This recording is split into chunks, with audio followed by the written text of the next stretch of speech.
Decíamos a grandes rasgos la clase pasada que estamos fijándonos en lo que la Biblia dice sobre Dios desde el Antiguo Testamento. Vimos también a grandes rasgos que había un Dios creador en primer lugar, un Dios de las familias, ¿verdad? El Dios del Éxodo. Estuvimos revisando algunos de los textos más importantes, el Dios de la ley, sin lugar a dudas una característica importante también de Dios. El Dios que tiene un sistema de pureza e impureza, si Él es santo, pues se genera un sistema de pureza e impureza para los demás, ¿verdad? ¿Quién está puro o impuro en lo físico? ¿Quién está puro o impuro en lo social? ¿Quién está puro o impuro en lo teológico? Si está leproso, pues lo expulsan y también no puede ir al culto, ¿verdad? Y si se cura, entra al mundo de lo social otra vez y también se asemeja o se acerca a la santidad de Dios. Es el dinamismo que alcanzamos a presentar para pasar a la teología de la guerra presente en el libro de Josué, especialmente estábamos allí, y algo también presente en el libro de los jueces. La teología de la guerra, decíamos, tiene una ley que se llama Jerem. Hay que saber dar cuenta de esta ley que significa quemar, matar a todos los habitantes de una ciudad, a los animales, etcétera. Y los metales preciosos son para el tesoro de Dios, ¿verdad? Cuando se acaba la teología de la guerra, uno nota que no es todo. Sí, sí es importante porque, por ejemplo, el pueblo, porque aquí la siguiente pregunta es la teología del rey, ¿verdad? Es la dominante en la Biblia, porque el pueblo quiere un rey para ganar la guerra, quiere un rey que los dirija, o sea, si tiene una conexión ahí. Antes, ¿quién hacía las guerras? Sobre todo Dios, y luego nombraba un juez, oye, ve y libera a mi pueblo, que se hizo con Ehud. Hey, ve y libera a mi pueblo, Gedeón. Sansón, libera a mi pueblo de los filisteos. Entonces Dios va escogiendo. Puede ser que sea parte de la teología de la guerra, que Dios elija a alguien. ¿Para qué elige Dios a alguien? Para pelear. O sea, normalmente sucede eso. Pero de repente hay más cosas con la teología del rey. O sea, sí, lo vimos, es indudable que la teología del rey desembocará más adelante en la teología del Mesías, es verdad. En sus inicios, no vamos a poder negarlo, en sus inicios parece ser que depende de la guerra. O sea, elegir a un rey parece ser que se elige porque necesitamos a alguien que pueda pelear. Esto está tan presente que David también empieza a hacerse famoso cuando mata a Goliat, ¿sí? O sea, no podía faltar un episodio donde se ganara una guerra, pues. En los inicios esta teología parece que depende de la guerra. O sea, los jueces Ehud,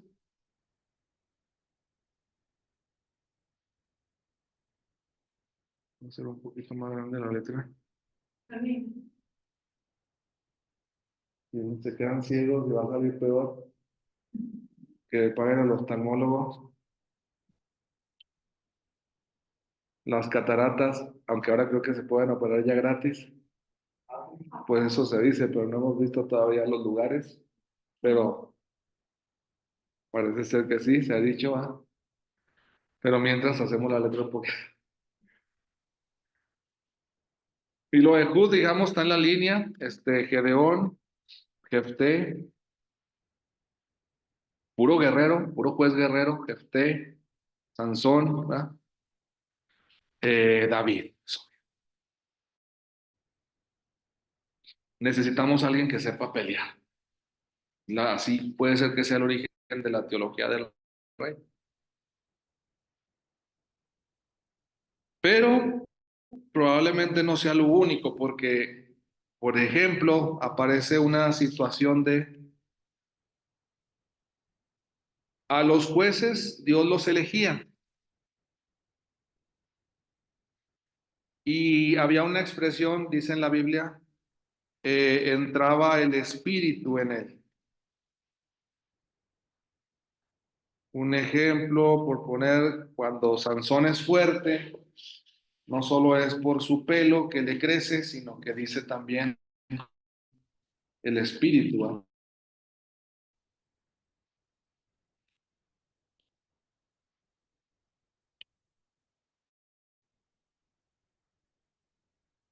Jueces 14, versículo 6. El espíritu del Señor se apoderó de Sansón.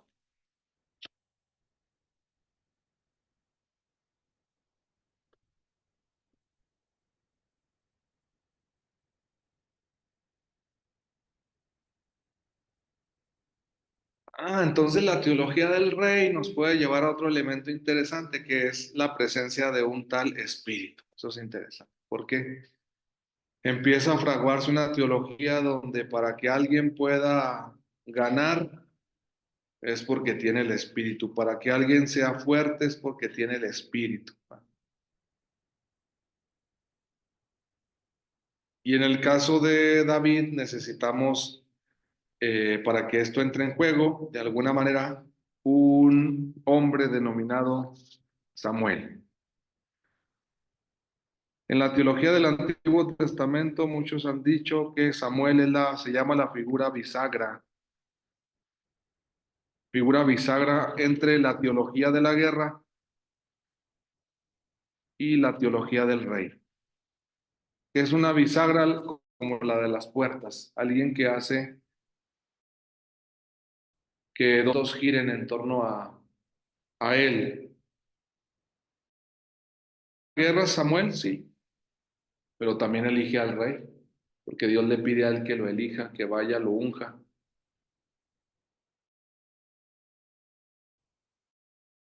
Señale, obviamente, pero está un trabajo ya de Samuel. ¿Dónde se ve que Samuel está también metido en las guerras? Porque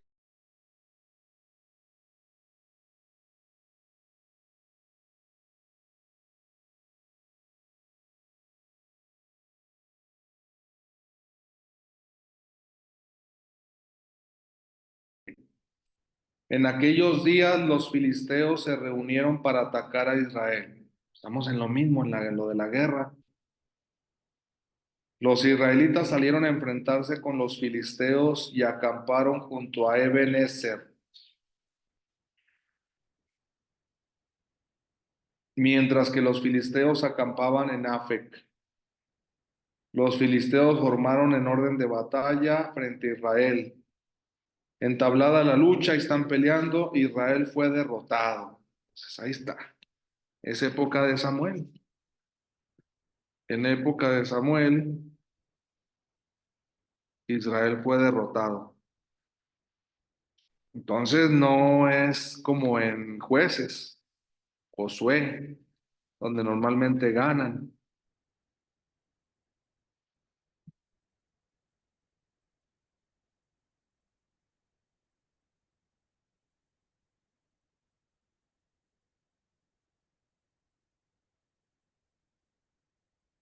Está uno ahí atento, más o menos la historia creo que se conoce. Creen que perdieron porque no tenían el arca de la alianza. Entonces tenemos aquí otro tema muy interesante. ¿Dónde es el origen del arca de la alianza? Sí, es en el Éxodo. En el Éxodo se construyó un arca de la alianza por parte de Moisés, pero ya la usan para la guerra. También la teología de la guerra la asumió.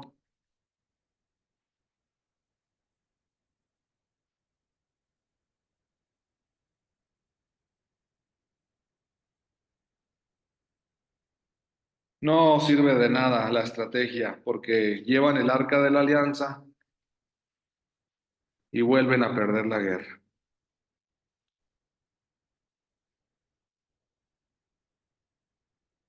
Primera de Samuel 4:11.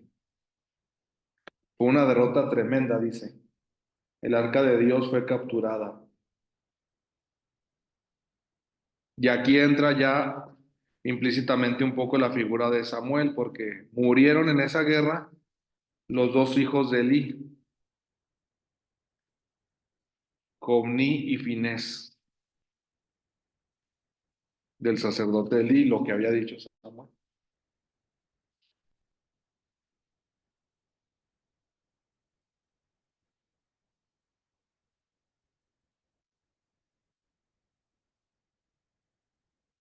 Vienen ahí más noticias que se puede leer con detenimiento. El hecho es que se pierde la guerra, se pierde el arca.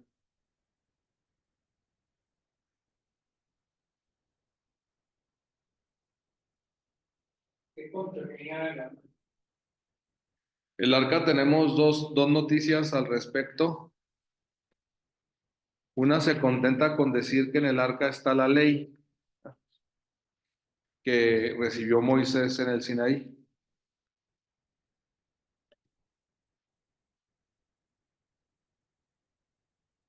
Y otra información nos dice que también ahí guardaron maná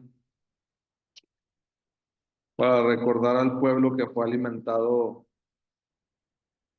en el desierto, que no se le olvidara.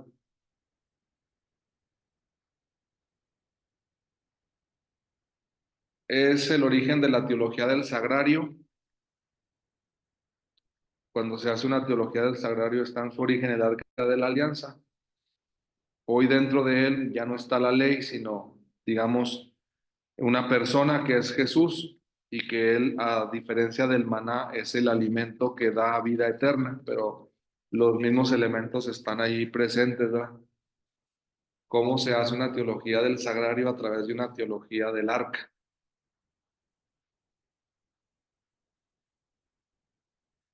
Esta teología del sagrario se transforma en la teología de la custodia.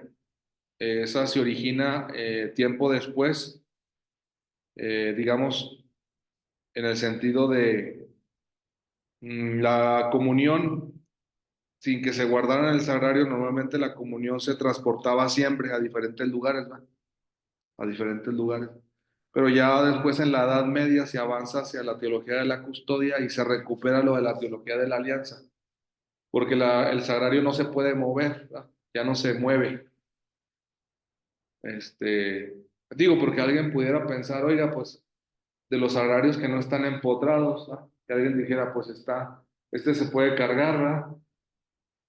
Sin embargo, la teología del sagrario ha avanzado a un lugar fijo. Y en cambio la de la custodia tiene lo del arca de la alianza que puede ser transportado. Eh, y es donde se puede, ¿en qué se basa la posibilidad de mover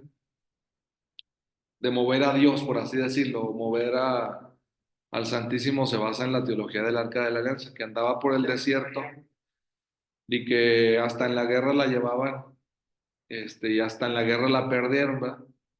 Sí.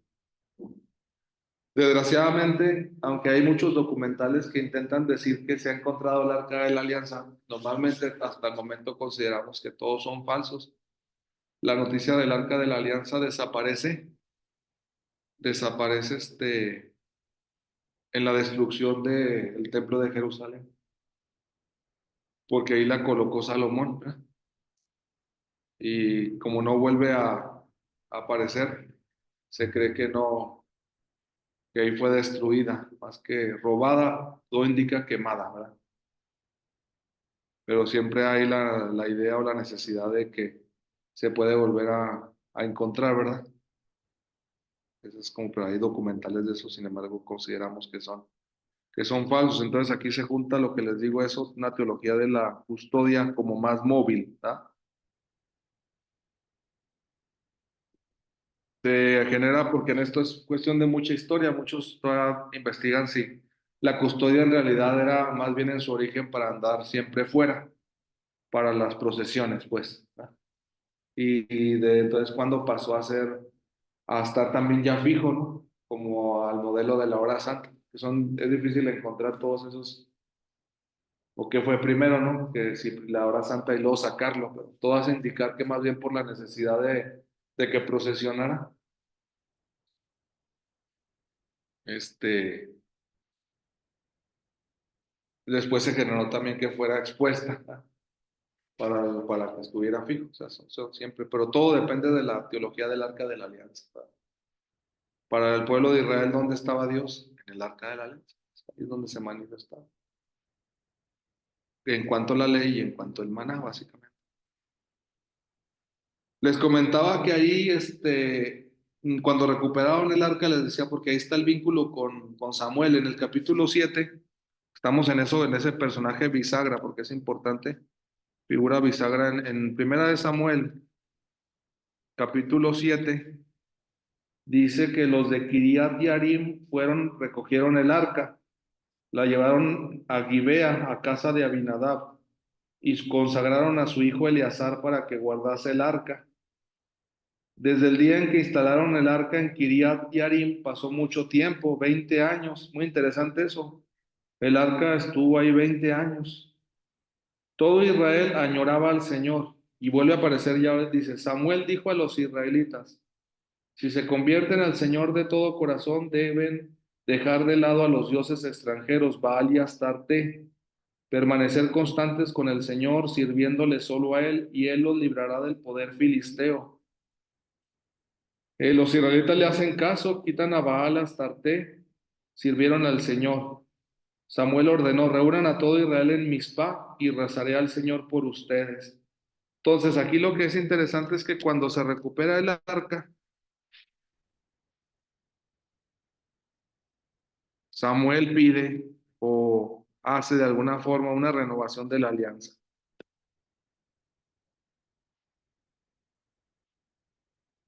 Y les digo que si alguien quiere buscar capítulos muy importantes en la Biblia es el 7 porque ya en el 8 le van a pedir el rey. La última vez que tienes chance Samuel de ser el jefe es en el 7. Y es cuando recuperan el arca. Eso es muy interesante. Él ahí en el 7 digamos que está en la cumbre, Samuel. Tiene el arca y está en lo más alto, efectivamente. Hay incluso alguien que está tan consciente de esto que mata a Samuel antes de que se muera.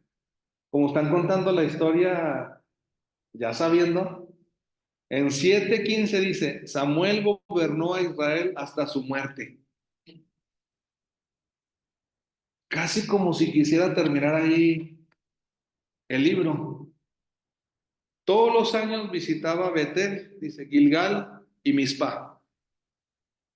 Allí juzgaba a Israel. Luego volvía a Rama, donde tenía su casa.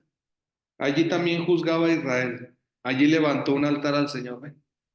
Ya no dice Samuel gobernó hasta su muerte. Y luego uno, si no supiera uno lo que viene después, diría uno, pues ya terminó. ¿Va?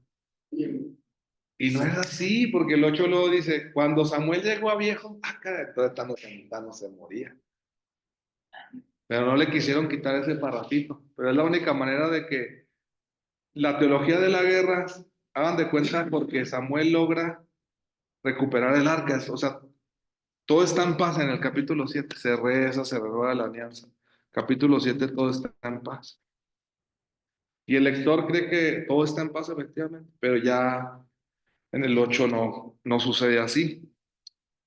Y entonces Samuel va a ser por eso les decía, el hombre, el personaje que nos permite pasar a la época de la monarquía, a la teología del rey. ¿Qué características debe de tener el rey o cuáles busca Samuel a través de Dios? Dijimos también aquí en el curso para que también les quede claro, cualquier duda pueden preguntarme para aclararla. En los orígenes de la monarquía, el pueblo, sí dije ahorita, quiere un rey para la guerra, pero nosotros notamos que también Dios quiere un rey, pero para controlarlo. Hay una especie de deseo de Dios de que el rey lo represente. Eso es muy interesante.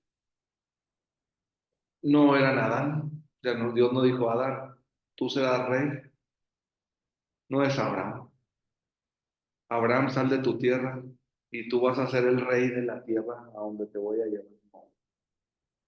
Hay una cosa muy distinta aquí que va a empezar Dios a trabajar, como que de repente Él considera que ha llegado el momento de que alguien lo haga realmente presente y lo represente, y él confía en que lo hará un rey. Estamos en un paso muy importante. Para muchos dicen que son, pues sí, tan exagerados que dicen que cuál es la teología del Antiguo Testamento, dicen que es la teología del rey. Dicen, ir al Antiguo Testamento es ir a conocer al rey. Dicen a David, a Salomón, que ahí radica todo, ¿no? Lo que es el Antiguo Testamento. Pues puede que tengan razón, es muy importante, es una decisión. Desde el punto de vista de los cristianos tenemos que decir que definitiva de Dios, porque enviará a su Hijo Jesús y terminará crucificado como motivo de su muerte por haber dicho que es el rey de los judíos. Pues esa fue la causa de su condena, ¿verdad? Entonces, desde el punto de vista cristiano estamos en los orígenes de un dinamismo que Dios elige y que creemos que Él quiso hacerlo así, ¿verdad? A través de un rey. Ya no podemos eliminarlo, no podemos entender el Antiguo Testamento sin estos pasajes de la elección del rey. ¿Dónde podemos un poco intuir lo que les digo, que Dios desea controlar la situación del rey? Dice así, en el capítulo 9, si se fijan ahí, versículo 12, hay unas muchachas que contestan cuando se les preguntó que si vivía ahí Samuel. Y aquí está, sigan de frente, acaba de llegar a la ciudad, porque hoy el pueblo celebra un sacrificio en el artesano. ¿Seguimos? Seguimos que cuando en el versículo 13. Y entra en la ciudad, podrán encontrarlo antes de que suba al artesano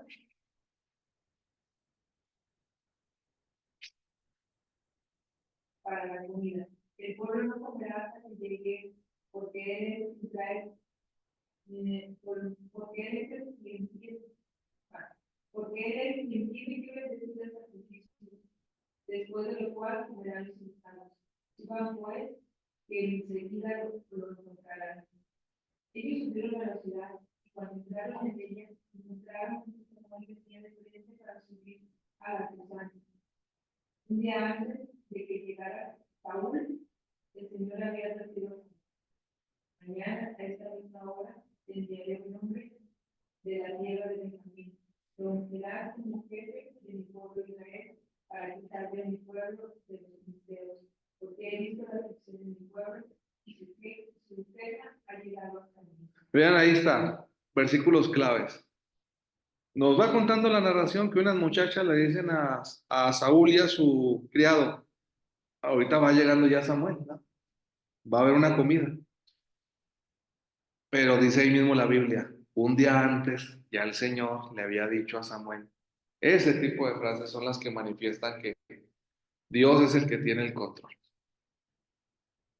Está claro que dice, ya un día antes le había dicho, a esta misma hora va a llegar un hombre, dice, para que lo unjas como jefe de mi pueblo. ¿El pueblo de quién es? Así es como está trabajando Dios. Aquí está lo que les digo, eso es lo más importante de la teología del rey, es que no es autónomo. Dios ya sabe quién es. Le dice un día antes a Samuel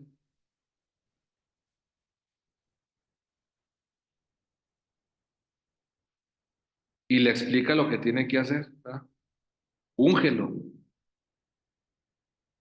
como jefe de mi pueblo, de mi pueblo. Entonces tiene que ser subrayado porque es muy importante. Nunca se va a tratar de que él se separe de Dios, de mi pueblo, es jefe de mi pueblo. Es una especie de delegado, pues el rey, delegado de Dios, ¿verdad? Y aquí se junta con la teología de la guerra que ya vimos, que les dije que esa es la importante o lo principal. Dice, y libre a mi pueblo de la dominación filistea otra vez. Y libre a mi pueblo de la dominación filistea. pero ya estamos dando otros pasos, es decir, no se trata solo de alguien que gane guerras como eran los jueces, es úngelo como jefe de mi pueblo. Hay algo más, vamos a entrar en este dinamismo, Samuel, con él.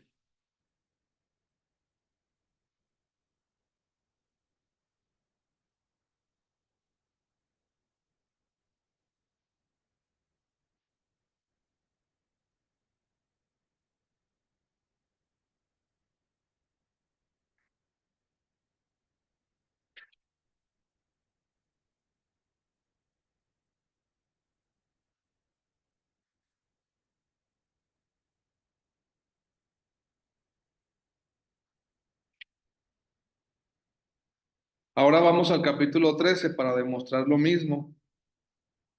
El primer libro de Samuel, capítulo 13. Este fue el primero de Samuel 9. Un día antes le avisó. 1:16, 1:15 y 16. La otra prueba en el capítulo 13,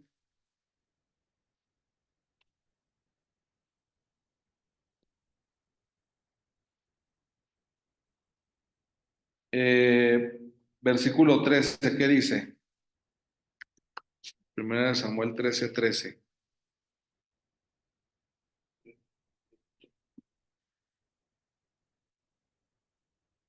Dijo Samuel a Saúl, te has tratado como un necio, no has hecho lo que el Señor tu Dios te haya mandado. Ahí tenemos la clave. Si tú no obedeces, le dice el rey, eres un necio.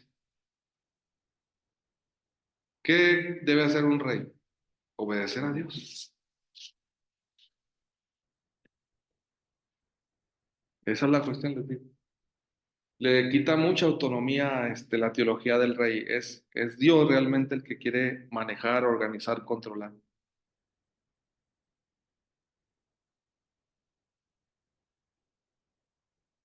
Seguimos versículo 14. Pero así, tu reino no se mantendrá. El Señor se ha buscado un hombre que le es fiel y le ha destinado para jefe de su pueblo. Ahora tú no has hecho lo que el Señor te había mandado. Dice que Dios ya eligió a otro, a un hombre fiel que sí vaya a cumplir lo que él dice. Dice. Dios ya cambió de rey, ¿ven? Esos son los versículos importantes para justificar la teología del rey. Un rey desobediente no va a durar. Se necesita un rey obediente. Esa es su principal función.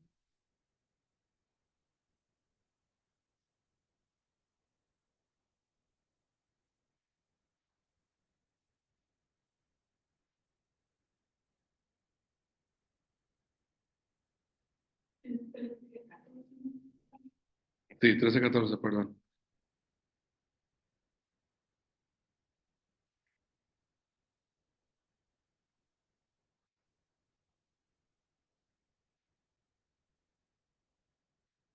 Otra prueba, primera de Samuel 15:19, ¿qué dice?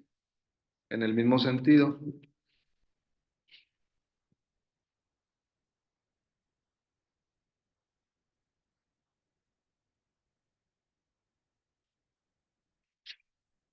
¿Qué más obedecido la orden del Señor?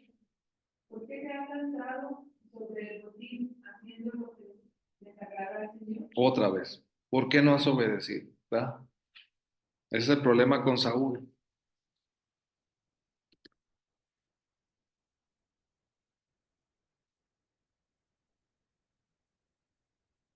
¿Por qué no obedeces?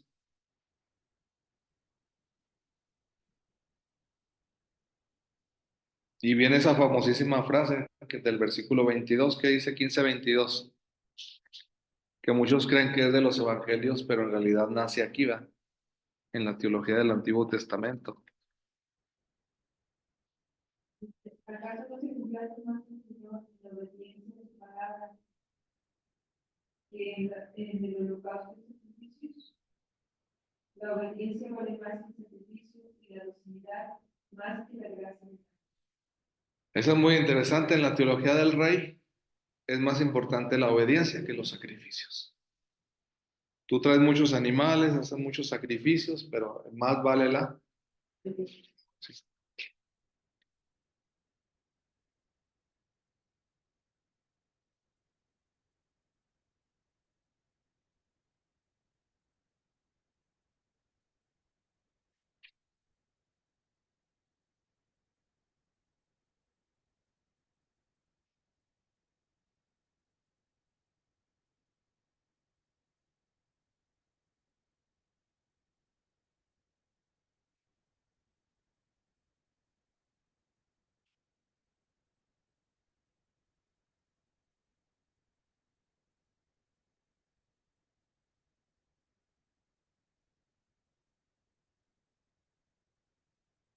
Ahora miren, a este paso, para no repetir exactamente los textos que ya conocen, la siguiente pregunta que se hace en la teología del rey es, dice, bueno, ¿y David es obediente?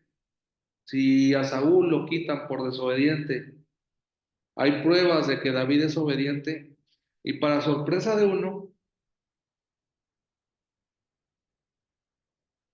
David tiene más cosas que Saúl. Es decir, no se le, por más que le hace uno la lucha, no nota uno, no está su asunto en obedecer, pues. O sea, no encuentra uno esos detalles.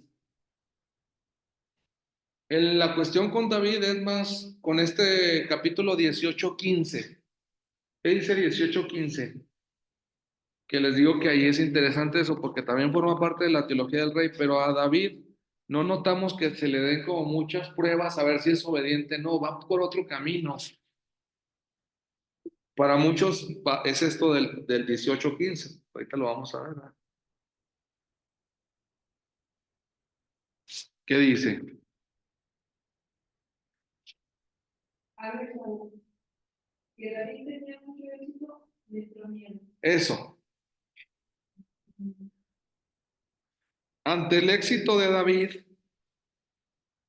no hay como obediencia que valga. David gana todo, algo pasa que su medida o su peso no está tanto en la obediencia, sino en el éxito.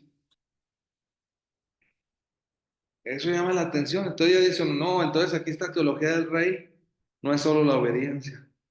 La teología del rey también apunta al éxito, que haya un rey exitoso. David, es que aquí yo lo matizo, porque sí hay discusión, pero la mayoría cree que dice David, más que obediente, es exitoso. ¿Qué significa exitoso? Que todo le sale bien.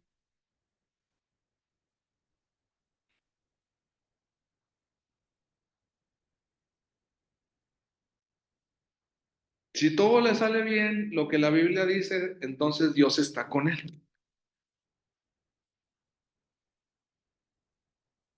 Algo también a Jesús le toca en la teología del Nuevo Testamento, porque dicen, mira, qué bien lo hace todo. Hace hablar a los mudos, ¿va? Oír a los sordos, mirar a los ciegos. Qué bien lo hace todo. Porque no encontramos así como elementos que pongan en aprietos a David y obediencia, como Saúl.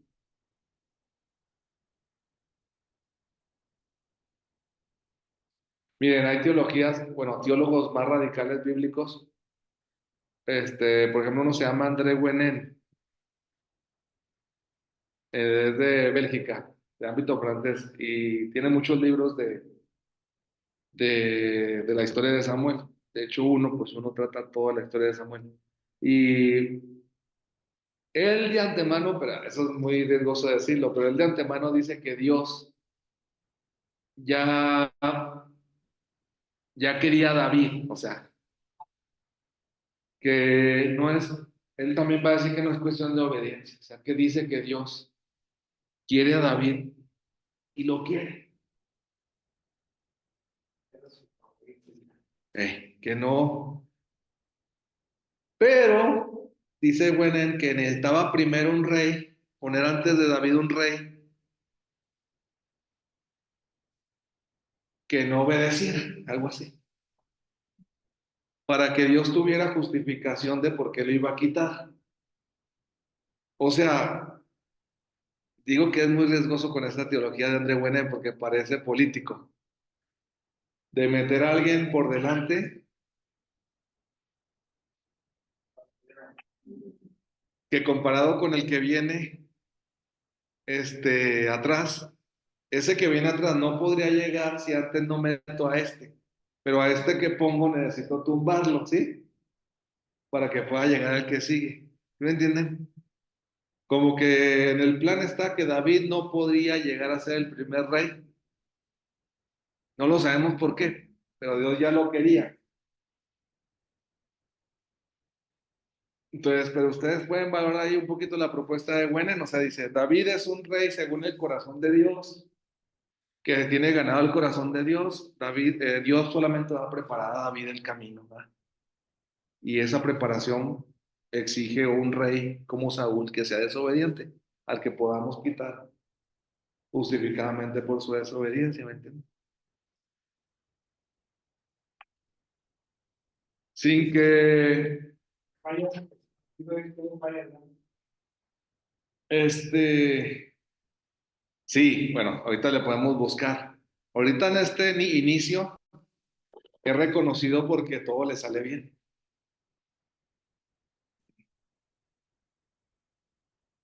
Es cuestión de seguirle, que la teología del rey, pues es que estamos entrando en terrenos se llaman los sentimientos de Dios, que sí lo han dicho muchos, que la teología del rey entra en los sentimientos de Dios y que Dios, al querer a David, asume todo lo que eso implica. Y David muere en la cama de mayor, que también eso es raro encontrarlo de los reyes que vayan, normalmente los matan, o les pasa algo en la guerra. O sea, tenemos un caso de una elección, de una teología del rey, de alguien que Dios visualiza, que elige y lo lleva y lo tiene toda la vida, toda su vida. O sea, todo lo de vida realmente fue rey David. Hay más, sí, pero digo que Dios está intentando decir aquí un mensaje de lo que es la teología del rey, donde es posible, por eso es lo que yo estoy planteando, es posible que Dios dijera, esto de la obediencia o desobediencia lo necesito solo con Saúl, después ya no lo necesito necesariamente.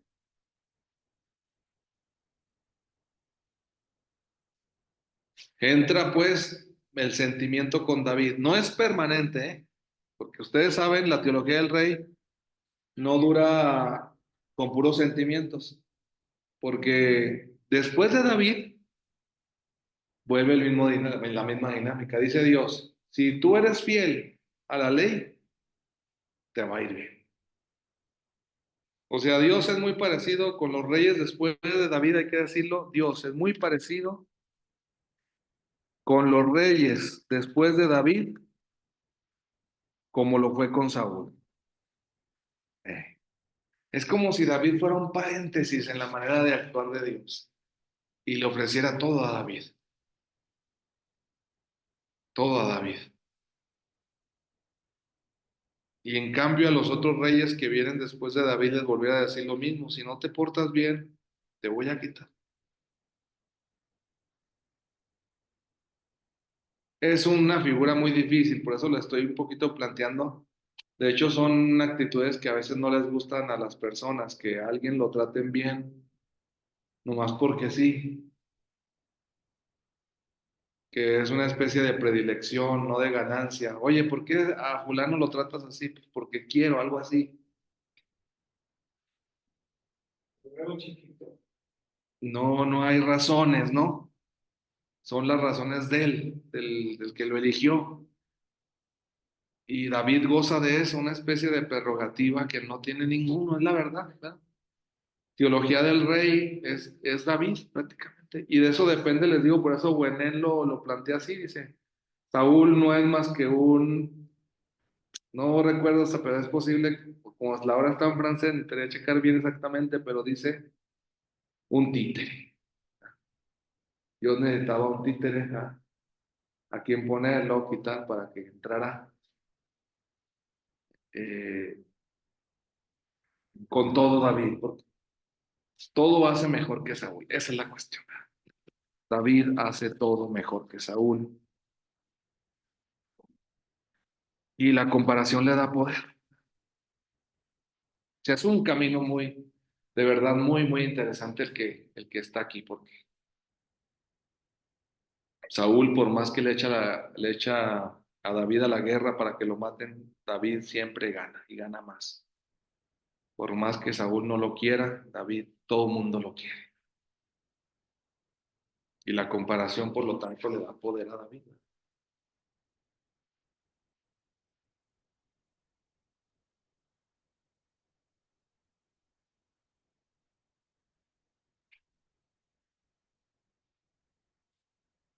Cuando uno le busca, a ver cuando habla David con Dios, también está difícil. Tu historia de fama es como un poco al margen de su vida con Dios. Miren, uno puede ir pasando el libro de Samuel y habla David con toda la gente, menos con Dios. Ahí ustedes pueden ir checando, ¿sí? Eh, desde cómo va trabajando David así. Prácticamente el libro de Samuel es muy, muy poco lo que David hace con respecto a Dios. Y David le dijo a Dios, ¿no? Y Dios le dijo a David, muy complicado, prácticamente no vamos casi a encontrar pues prácticamente nada. Siempre es con otros personajes, ¿ah? Con los que David discute. Pues, ahí es muy interesante. Ahí vamos viendo lo que va pasando en nuestra teología. Siempre es David con los otros, pero siempre les va bien, siempre le va bien. ¿Ah? Sigue uno, batallas, eso, pero no encontramos casi nada. ¿Dónde empieza realmente el trabajo de David con Dios? Y lo comentamos aquí en clase. ¿Qué gesto parece ser que confirma a Dios que ese es su predilecto? ¿Qué gesto? Cuando Samuel recupera el arca, dice ahí la Biblia que la arca se quedó 20 años en la casa de Abinadab, ¿no? Y ya no supimos nada. Pues David sí se acuerda. ¿No es la cuestión?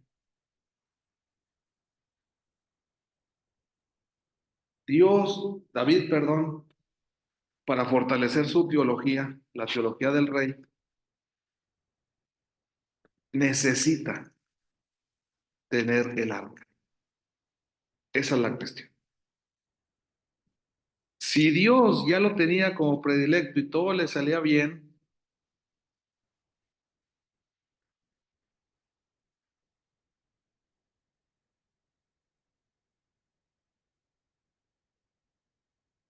Dios se entrega completamente a él cuando David transporta el arca para construir un templo.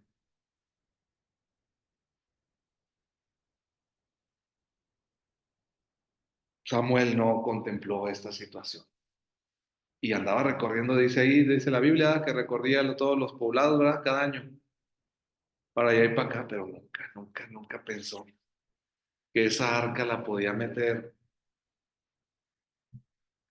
en un templo más grande. Por lo tanto, tenemos en la teología del rey una idea fundamental que nos hace pensar, dicen algunos, si están diferentes o son las mismas, porque en este caso tendríamos que ir abriendo la número 8, pero dudan si es bueno separarlas o no, pero lo intentamos por claridad. Obviamente la teología del templo. ¿Verdad? ¿Cómo llega a fortalecerse una teología del templo?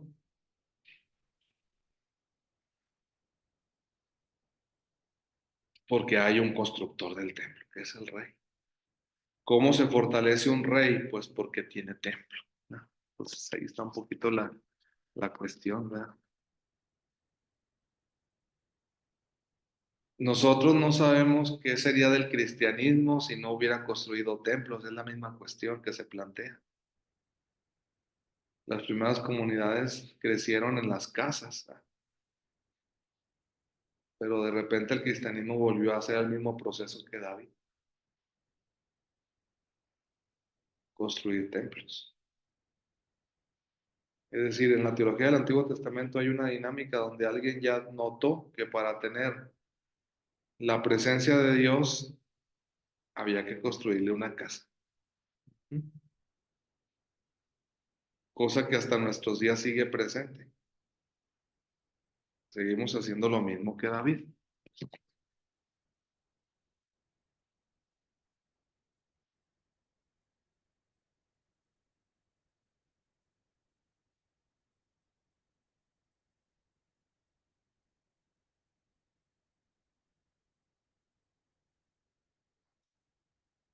Bueno, para que quede claro ahí en la conformación de los textos, es segunda de Samuel 6, ¿sí? Ahí está el traslado del arca. Es decir, no cabe duda que en todo primero de Samuel, David nunca se ocupó de eso. Siempre anduvo ocupado con Saúl, con su hijo Jonatán, con su esposa Mical. No, es muy difícil que encontremos algo de que se acuerde de Dios. Ah, pero el segundo libro de Samuel, ese sí, está lleno de una relación con Dios. El máximo diálogo se establece en el capítulo 7. Lo mencionamos aquí. Ese es el texto, uno de los más importantes del Antiguo Testamento. Y se lee el día de la fiesta de San José, porque se vincula con San José como padre adoptivo de Jesús. Y es donde Dios le dice a David que siempre va a estar con él, siempre.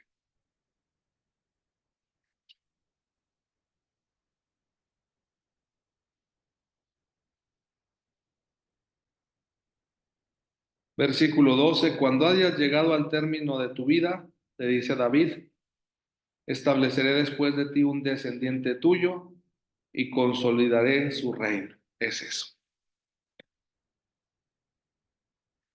Y ya, como les estoy diciendo, ustedes ya no se sorprenden, él edificará un templo en mi honor, claramente. Ahí está.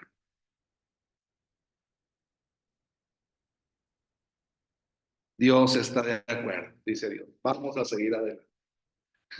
Yo consolido tu reino y tú me construyes un templo. Esa es la cuestión.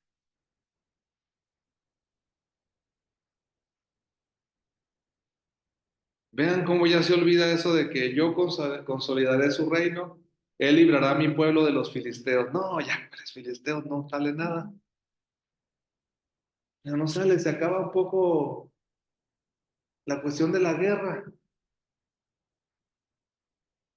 Y pasamos a otra historia, que es la historia del templo, la construcción del templo. Fíjense cómo nos narra y todo, pues está 8, 9, 10, 11, ¿ah? Todo uno esperando la construcción del templo. Claro que va a ser hasta el libro de los reyes, pero ya está anunciado, ya está anunciado. Prácticamente esto es como una teología secundaria. El golpe está dado. Yo voy a consolidar el reino de tu descendencia y van a construir un templo. Allí está el número. Y si quieren, para que todavía vean cómo se va a ir dando el paso a la teología mesiánica y a la teología del Nuevo Testamento, dice en el 14, yo seré para él un padre. Ya, que Dios le diga a alguien. Eso nunca le dijo a Abraham. Oye, Abraham, yo voy a ser tu padre. No, a Isaac, a Jacob. No, estamos dando un nivel. Dice Dios, yo voy a ser tu padre. Alguien le dice, está haciendo un hijo adoptivo el rey. ¿Qué es el rey? Un hijo adoptivo. Y puede decir el rey con todo, con toda su boca, yo soy hijo de Dios. Soy hijo de Dios. Él me dijo, yo voy a ser para ti un padre. Es de las revelaciones primeras de la paternidad de Dios, que hemos llegado ya a confesar en la Trinidad. Pero de las primeras que tenemos es aquí. Dios voy a ser para él un padre.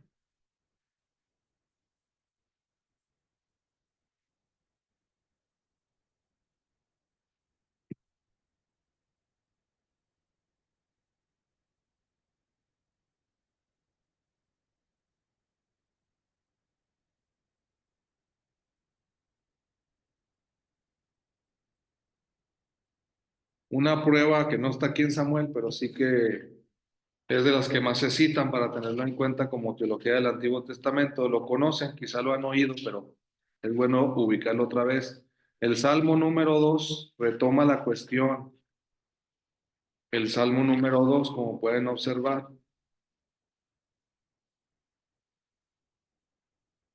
y dice el que está rezando el Salmo, Él me ha dicho, tú eres mi hijo, yo te he engendrado hoy. Ya no es solo adoptivo, yo te engendré, no te adopté, está dando un nuevo paso. Yo te he engendrado hoy. Salmo 2 versículo 7. Tú eres mi hijo.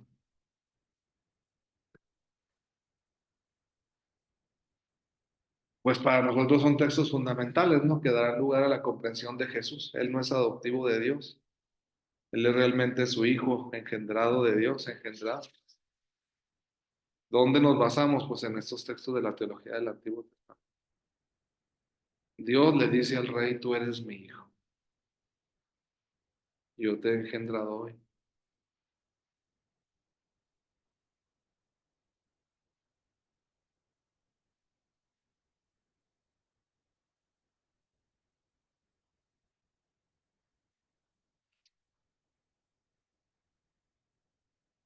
Y aquí para lo que preguntaba Gabriel, es lo que les decía, es probable que con este compromiso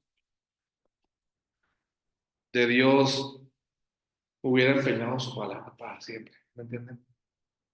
No hay desobediencia de David que pueda tumbar, romper lo que Dios está prometiendo, porque el pecado de David viene en el capítulo 11, pero ya en el 7 se ha sentenciado. Es que es como alguien en un contrato, no, yo voy a estar siempre con usted, siempre voy a estar con usted, pase lo que pase, ¿verdad? Y luego ya pasa el tiempo, tómala que ya la regó, no, o sea, pero ya, yo ya dije. Es lo que se denomina en la teología bíblica una alianza unilateral. Dicen que Dios hizo con David una alianza unilateral, que el compromiso es de él, no bilateral, donde dos se hacen el contrato de tal manera que si uno falla, se rompe el contrato. No dicen que es unilateral, que es Dios dijo, yo voy a estar con tu descendencia. Críticos de esta situación sí los hay, porque dicen, pero no es cierto, porque cuando llegó Babilonia, mataron al rey. Entonces dicen, se acabó. Afirman, no, hay quien defiende y justifica que la descendencia de David se terminó. Dicen, ahí llega el final del libro de los reyes, ¿verdad? Esa es una teología que se defiende, también hay que aceptarlo. Entonces, nada más ustedes atentos y decir, para algunos se acaba la teología del rey. Por mucho que Dios haya dicho que iba a estar con la descendencia de David, se terminó.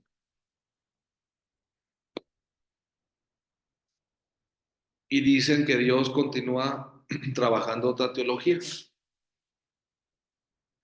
que es la teología sapiencial. ¿Qué significa una teología sapiencial? Lo vimos un poquito hacia el final del curso. Una espiritualidad más personal. Yo les explicaba un poquito que tú puedes tener tu relación con Dios sin necesidad del rey. Eso es los que afirman que la teología del rey se termina. ¿Para qué quieres un rey? Reza con Dios, cumple la ley.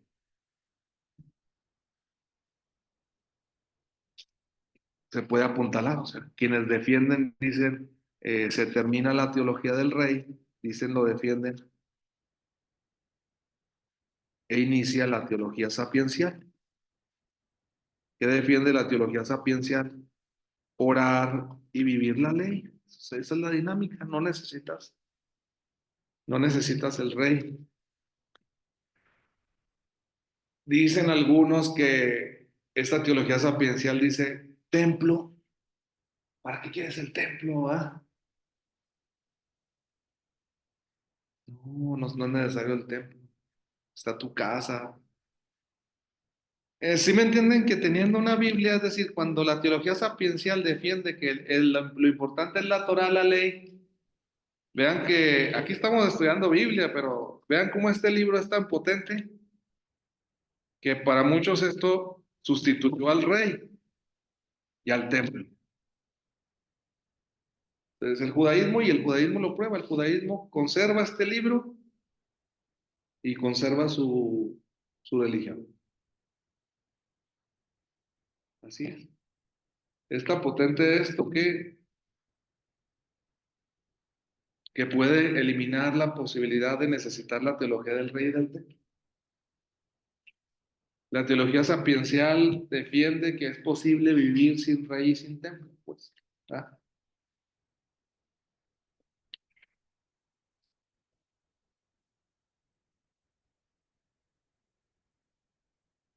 Ahora les digo lo contrario. Hay unos que defienden que no conocemos a todos los hijos de David, pero dicen que sí, que siempre hubo descendencia. Que quizá no eran reyes, pero sí hubo descendencia. O sea, dicen que sí sabían quién era descendiente de David. Y dicen que uno de esos creyentes, pues es Mateo, del Evangelio de Mateo.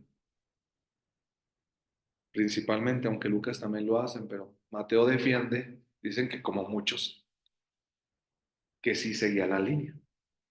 Aunque hubo el destierro de Babilonia, o sea, va sacando la lista hasta llegar a San José. O sea, dicen que ya no tenía como un palacio, pero dicen la gente, o al menos sí sabían quién era. Sí, y alguna tradición se conserva porque es lo que les comento, que se intenta decir cuál es el último rey que agarran de alguna manera para seguir adelante. Dice aquí, Josías engendró a Jeconías, ese todavía viene aquí en los libros de los reyes. Después del destierro a Babilonia, Jeconías engendró a Salatiel, o sea, dice que ahí está. Que sí se puede, o sea, defienden que sí se puede saber quién. Salatiel engendró a Zorobabel. Ese Zorobabel está difícil saber si coincide con los que salen en el profeta Ageo y en el profeta Zacarías.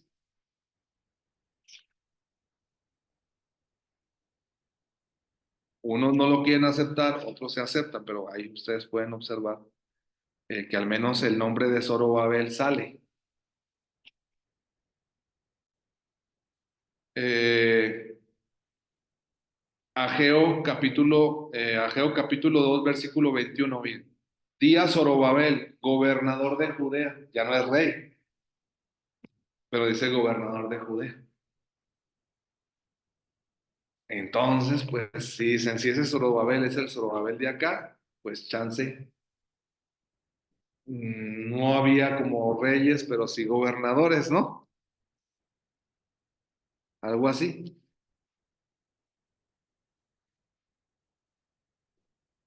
O sea, la idea es que le digo que alguien sigue creyendo que sí, siguieron funcionando los.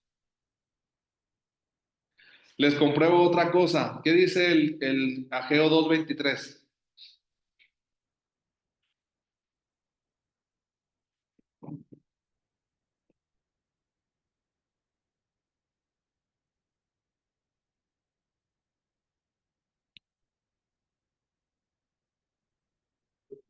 Ajá, ¿qué dice Ageo 2:23?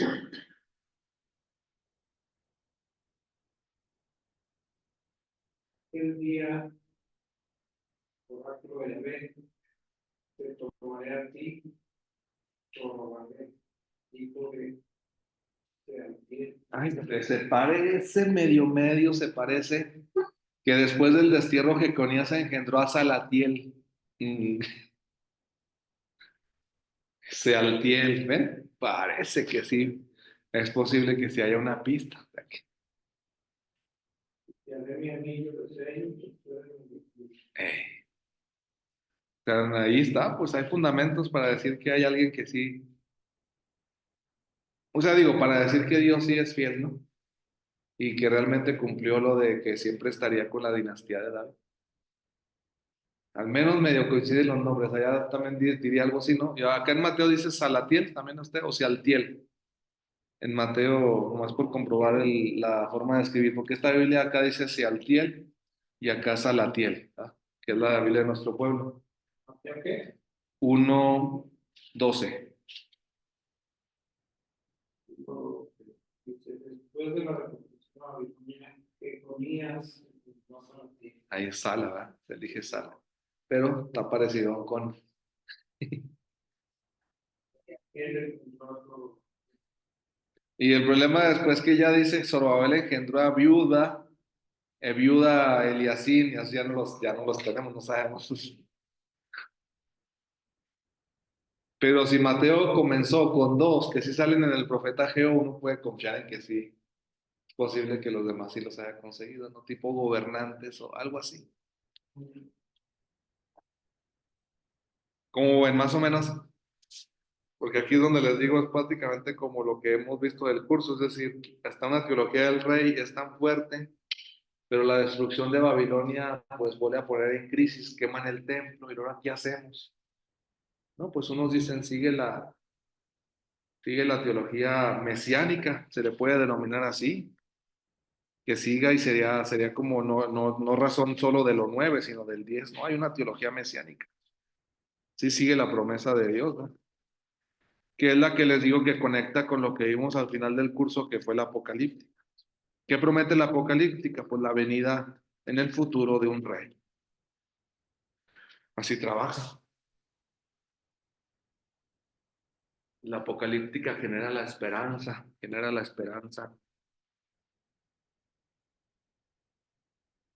de la venida de un rey, ¿verdad? Ustedes dirían, oiga, ¿y la teología de los profetas dónde nos quedó? La teología de los profetas serían la figura bisagra, como Samuel lo fue para que pasáramos de la teología de la guerra a la teología del rey. Los profetas serían la figura bisagra para pasar de la teología del rey a la teología apocalíptica, que anuncian un futuro, ¿verdad? Sirven a Dios, son como figuras bisagras para pasar de la teología del rey, que se pelearon mucho con los reyes históricos porque no les hacían caso, a la teología apocalíptica. Vendrá un rey, dicen ellos. He aquí que la Virgen concebirá y dará a luz un hijo a quien pondrán por nombre Manuel. Todo eso resuena. Los profetas hacen pasar la teología del rey a la teología apocalíptica. Un niño nos ha nacido, sobre él reside el espíritu de justicia, espíritu de fortaleza, ¿verdad? Todo eso. He aquí que voy a suscitar del tronco de Jesé, Isaías 11, un renuevo, un renuevo. Y vienen las convivencias de los animales, ¿verdad? Y el niño meterá su mano en el agujero de la serpiente. Se va generando, o sea, son las figuras que hacen pasar. Los necesitamos para esperar al Mesías, a los profetas.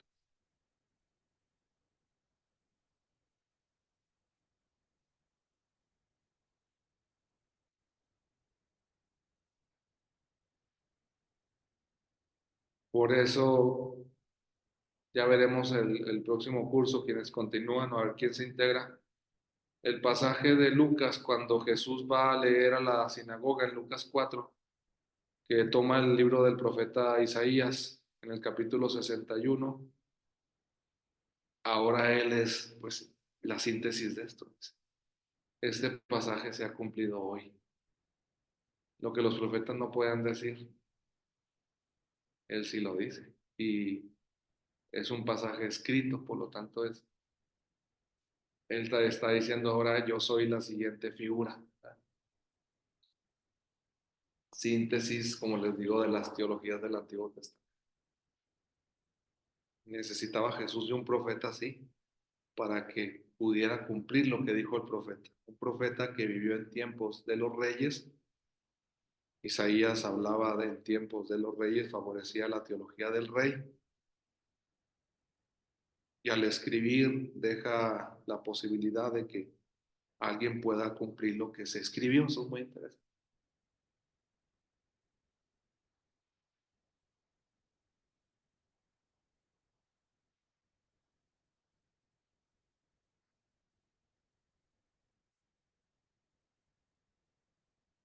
Son más o menos las teologías que vimos, ¿va?